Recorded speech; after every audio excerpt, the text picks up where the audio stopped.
Hello friends, जो आज हम चैप्टर पढ़ने वाले हैं वो है कलेक्टिव इन्वेस्टमेंट स्कीम का। और एक अच्छी बात बताओ, ये चैप्टर की सबसे अच्छी बात ये है कि ये बहुत छोटा सा चैप्टर है। चलिए स्टार्ट करते हैं। सेबी का कलेक्टिव इन्वेस्टमेंट स्कीम रेगुलेशन 1999। सबसे पहले कलेक्टिव इन्वेस्टमेंट स्कीम मतलब क्या? कोई भी ऐसा इन्वेस्टमेंट हम पूल कर रहे हैं। पूल मतलब अपनी तरफ ले रहे हैं और उसमें हम इन्वेस्टमेंट कर रहे हैं, ठीक है। पर कोई भी इन्वेस्टमेंट में नहीं आता है। इसमें ऐसा नहीं है कि बस पार्टी के लिए मैंने 10 रुपए इकट्ठे किए, बर्थडे पार्टी के लिए एक केक खरीदा, अब वो कलेक्टिव इन्वेस्टमेंट स्कीम कहलाएगा। यदि सेबी के अंदर हम कलेक्टिव इन्वेस्टमेंट स्कीम के तहत जाएंगे तो फिर 100 करोड़ से ज़्यादा का अमाउंट होना चाहिए वहाँ पे, तब वो सेबी के अंदर कलेक्टिव इन्वेस्टमेंट स्कीम कहलाएगा।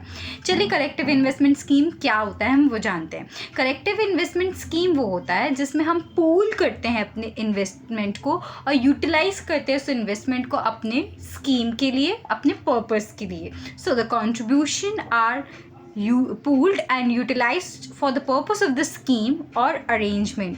हम कंट्रीब्यूशन क्यों पूल करते हैं? प्रॉफिट के लिए, इनकम के लिए, या फिर कोई एसेट प्रोड्यूस करने के लिए, चाहे वो मूवेबल हो या फिर इमूवेबल हो। So the contribution are made in such a scheme with a purpose of earning a profit, income, produce a property, whether it is movable or immovable।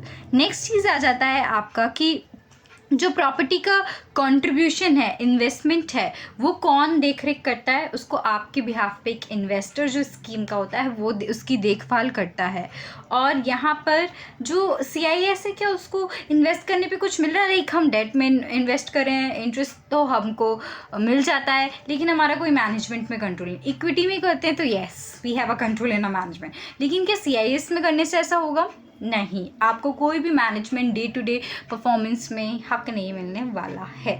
तो एक बार हम देख लेते हैं बहुत अच्छे से इसकी डेफिनेशन, क्योंकि ये बहुत इंपॉर्टेंट है। So the contribution are pooled and used for the purpose of the scheme or the arrangement. The contribution are pooled with the purpose of earning a profit or what, or producing a asset or a income, whether immovable or movable.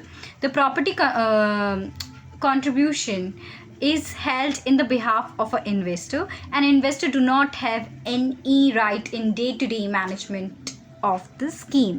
इसमें कुछ exclusion भी आते हैं। Exclusion हम देख लेते हैं। Exclusion होते हैं आपके बहुत ईजी। देखो, आपका कोऑपरेटिव सोसाइटी, आपका NBFC इसमें है, आपका म्यूचुअल फंड इसमें एक्सक्लूड है, ठीक है। आपका पेंशन फंड, इंश्योरेंस हो गया, ठीक है। डिपॉजिट हो गया सेक्शन 74 के अंदर कंपनीज एक्ट का।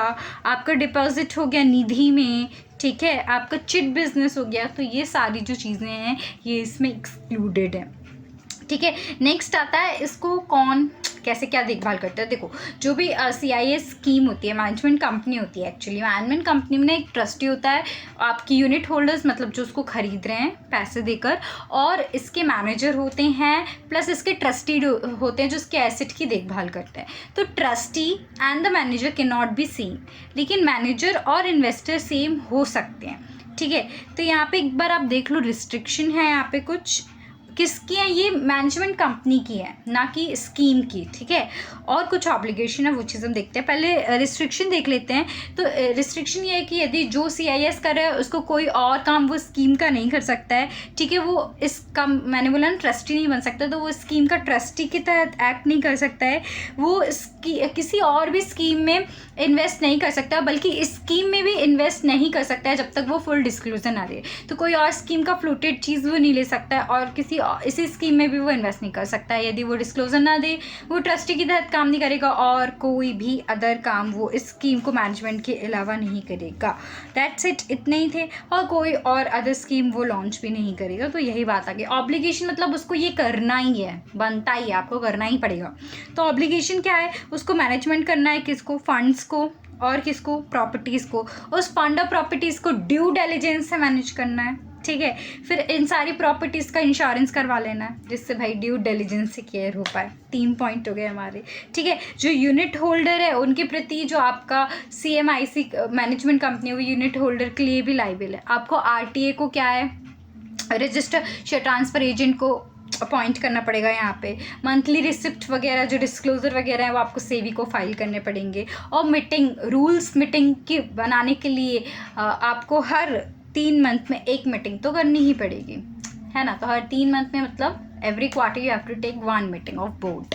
तो ये सारी आपकी क्या होगी, ऑब्लिगेशन हो गई। अभी नेक्स्ट था जो मेन पार्ट था, दैट इज़ फिनिश्ड। अभी हम एक्सट्रैक्ट पार्ट करेंगे। तो एक्सट्रैक्ट पार्ट ये है कि इसका मतलब ये नहीं है कि इंपॉर्टेंट नहीं है, इंपॉर्टेंट है। एग्रीमेंट कब टर्मिनेट हो सकता है? एग्रीमेंट तब टर्मिनेट हो सकता है जब आपने वाउंड अप कर दिया स्कीम को, या फिर यूनिट होल्डर 3/4 मतलब एसआर पास कर कहते हैं कि मुझे इसकी हम लोगों को स्कीम नहीं चाहिए, या सेबी या फिर कोई भी ट्रस्टी आपको इंस्ट्रक्ट करा है ऐसा करने के लिए, उसको अपॉर्चुनिटी ऑफ बीइंग हर्ड देके, तो वो कर सकता है पब्लिक इंटरेस्ट के खिलाफ हो तो 3 रीज़न मैंने आपको बता दिए।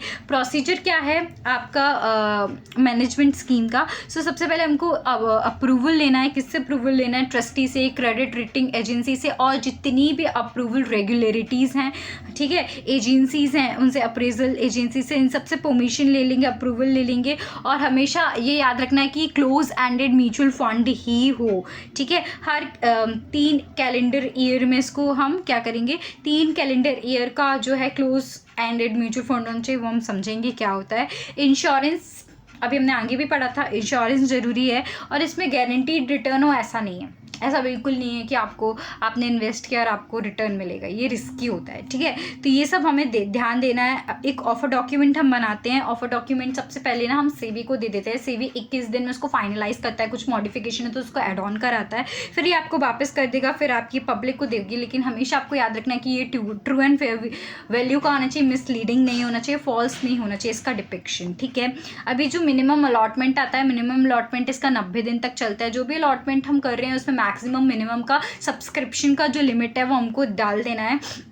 जो मैक्सिमम है, यदि वो जब आपको मिल जाता है उसके 6 वीक से हमको फाइलिंग कर देनी है, ठीक है। और यदि नहीं भी हो पाता, अंडर सब्सक्राइब रह गया, तो 6 वीक में हमको फिर मनी रिटर्न कर देना है। और यदि आपने वो नहीं किया तो 15% का फिर पेनल्टी आपको भरना पड़ेगा, ठीक है। नेक्स्ट आ जाता है जर्नल ऑब्लिगेशन। आपकी जर्नल ऑब्लिगेशन देखो, ऑब्लिगेशन डिफरेंट थी, journal obligation with a different topic. तो जर्नल ऑब्लिगेशन ये है कि आपको प्रॉपर बुक एंड रिकॉर्ड बनाने पड़ेंगे। मैनेजमेंट कंपनी के जब से वो एंड हुआ उसके 5 साल तक आपको वो रिकॉर्ड मेंटेन करने हैं। आपको प्रॉपर डिस्पैच करना है आपके वारंट का 2 साल 42 डेज में डिक्लेरेशन ऑफ इंटरिम डिविडेंड के। जब इंटरिम डिविडेंड आपका डिक्लेयर हुआ उसके 42 डेज में आपको क्या करना है, वारंट को डिस्पैच कर देना है। रिडेम्पशन कर देना है आपको 30 दिन में। कब से जब से आपका रिडेम्पशन हुआ उसके 30 दिन में आपको क्लोजर कर देना है आपका, ठीक है, इस स्कीम का। और जो 2 मंथ में है उसके क्लोजर हो गया आपके फाइनेंशियल ईयर का, तो तब से आपको 2 महीने में आपके फाइनेंशियल ईयर के क्लोजर से आपको क्या है, आपका एनुअल रिपोर्ट फाइल कर देना है। और आपका एनुअल स्टेटमेंट, एनुअल रिपोर्ट 2 महीने में, एनुअल स्टेटमेंट मतलब वो तो साल में ही फाइल होती है, तो वो आपको करना है। तो यहाँ पे 5, 42, 32 एंड 1 है, तो 5 ईयर्स तक आपके रिकॉर्ड मेंटेन करने हैं इसके। 42 डेज में आपको इंटरिम डिविडेंड से आपका वो क्या कर देना है, वारंट डिक्लेयर कर देना है, डिस्पैच कर देना है। रिडम्पशन के विदिन 30 डेज में आपको क्लोजर कर देना है फाइनेंशियल ईयर का। फाइनेंशियल ईयर जब से क्लोजर हुआ है उसके 2 महीने में आपको स्टेटमेंट फाइल कर देनी है एनुअल रिपोर्ट की। और जो एनुअल स्टेटमेंट है वो हर साल जाएगी, ये आपको ध्यान रखना है। अभी कुछ चीज़ें होती हैं जो हम पढ़ लेते हैं इसमें कि क्या क्या डिस्क्लोज़र देना है। तो ये आपको डिस्क्लोजर्स देने होते हैं, बहुत इंपॉर्टेंट है ये डिस्क्लोज़र। सेबी को आपको जो सेबी आपसे मांगता है वो सारे डिस्क्लोज़र आपको देनी है। यूनिट होल्डर को आपको इन्फॉर्म्ड रखना है, ऐसा नहीं कि उनको छोड़ दिया। आपको हर चीज़ यूनिट जो इम्पॉर्टेंट हो रही है, मटेरियल फैक्ट्स हैं, वो आपको यूनिट होल्डर्स को बताने हैं, ठीक है। हर क्वार्टर एंड में अनऑडिटेड स्टेटमेंट देनी है हर क्वार्टर एंड में। और चेंज इन नेट एसेट बता देना है आपको। 1 मंथ क्लोजर ऑफ व्हाट, आपका फाइनेंशियल ईयर, आपको ऑडिटेड स्टेटमेंट देनी है। फाइनेंशियल ईयर के बाद ऑडिटेड स्टेटमेंट आ जाएगा। और ये सारी चीज़ें जो है हमको पब्लिश करनी है रीजनल न्यूज़पेपर में, नेशनल न्यूज़पेपर में। डन, ये आपकी डिस्क्लोजर वाला पार्ट हो गया। अब जो चीज़ हमने ये पढ़ी थी ना कि कैसे हम इसको टर्मिनेट कर सकते हैं, तो ट्रस्टी कर सकते हैं हैपनिंग ऑफ इवेंट में सेबी का अप्रूवल लेके। यूनिट होल्डर्स कर सकते हैं 3/4 के एसआर पास करके सेबी का अप्रूवल लेके। सेबी कर सकती है यदि ये prejudicial to the interest in the public होगा तो सेबी कर सकती है। CMSE मतलब आपका कंपनी खुद ही कर सकती है जब CIS का ऑब्जेक्टिव ही अचीव नहीं हो पा रहा है, या तो ट्रस्टी से अप्रूवल लेगा या 3/4 से उनको अप्रूवल मिला है किसका, यूनिट होल्डर्स का, या फिर सेबी का अप्रूवल है तो CMIC ही ख़त्म हो जाएगा। अच्छा, जब जैसे ये वाइंड अप होगा जो ट्रस्टी है वो रिपोर्ट दे देंगे और ऑडिट सर्टिफिकेट दे देंगे किसको, सेबी को, और दूसरा यूनिट होल्डर्स को। That's it about the chapter. I think मैंने इस चैप्टर में कोई भी टॉपिक नहीं छोड़ा है। वीडियो मुझे लगा था कट शॉर्ट होगा, लेकिन फिर भी ये 10 मिनट्स का हो गया क्योंकि मैंने थोड़ा अच्छे से ही समझा दिया है। चलते हैं, मिलते हैं अपनी नेक्स्ट वीडियो में, तब तक ले बाय बाय।